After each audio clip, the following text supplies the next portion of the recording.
বাজারের থেকে একদমই কম খরচে 1 কাপ গুঁড়া দুধ দিয়ে হাফ কেজি বেবি সুইটস মিষ্টির রেসিপি আজকে শেয়ার করব।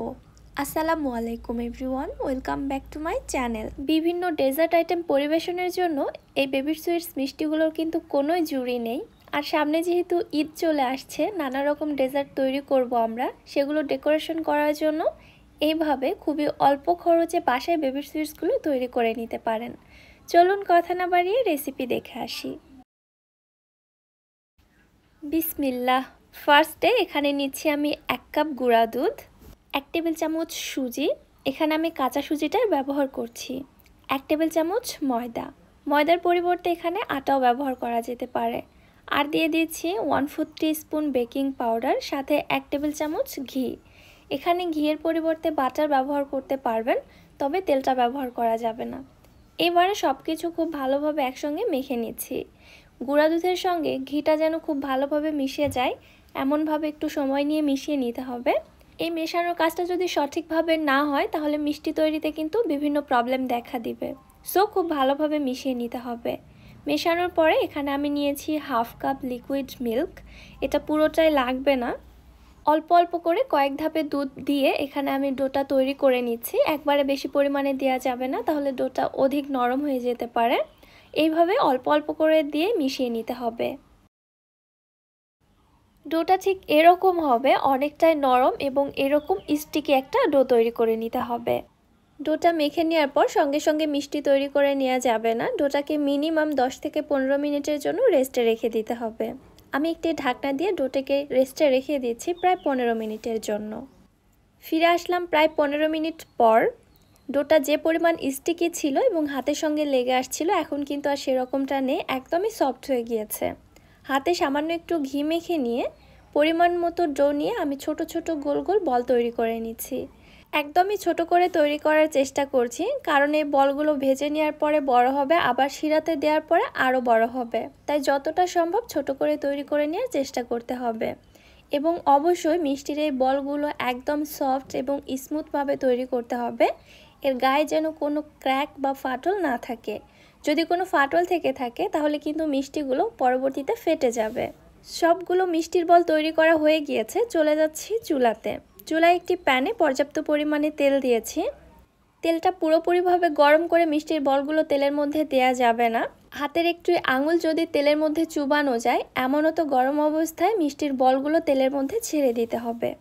তেলটা একটু এইভাবে দুলিয়ে দিয়ে মিষ্টির বলগুলোকে ছড়িয়ে ছিটিয়ে দিচ্ছি, কারণ হাতা দিয়ে নাড়াচাড়া করা যাবে না। এই মুহূর্তে মিষ্টির বলগুলো অনেক বেশি সফট থাকে, এগুলো ভেঙে যেতে পারে, এজন্য নাড়াচাড়া করা যাবে না। দেখবেন মিষ্টির বলগুলো আপনা আপনিই ফুলে উঠছে। চুলার হিট থাকবে মিডিয়াম টু লো এর মাঝামাঝি। হাতার সাহায্যে এইভাবে একটু ঘুরিয়ে দেওয়ার চেষ্টা করব, আবারও বলছি নাড়াচাড়া করা যাবে না। এই পর্যায়ে মিষ্টির বলগুলো কিন্তু অনেক বেশি সফট আছে। এইভাবে নেড়ে নিতে নিতে দেখবেন মিষ্টির বলগুলোর কালারটা চেঞ্জ হয়ে গেছে, তখন আপনি ইচ্ছে মতো নেড়ে নিতে পারবেন। এই পর্যায়ে কিছুটা মিষ্টির বল আমি উঠিয়ে রাখছি, কারণ আমি কয়েক প্রকার কালারের মিষ্টি তৈরি করব। এজন্য মিষ্টির বলগুলো ভেজে নিতে নিতে কয়েক ধাপে ধাপে উঠিয়ে রাখবো। আরও কিছুক্ষণ ভেজে নেওয়ার পর যখন এরকম একটা হালকা গোল্ডেন কালার চলে আসছে, এ পর্যায়েও কিছুটা মিষ্টির বল উঠিয়ে রাখছি। আমি খুব বেশি কালার করব না, জাস্ট 3টা কালারের মিষ্টি তৈরি করব, এজন্য 3 স্টেপে ভেজে নিচ্ছি। চুলার হিটটাকে বাড়িয়ে দিয়ে একদম এরকম একটি কালার আসা পর্যন্ত ভেজে নিয়েছি। এই মিষ্টিটা দেখতে কালচে হবে। আপনারা কিন্তু আপনাদের পছন্দ মতো যে কোনো কালারে ভেজে নিতে পারবেন।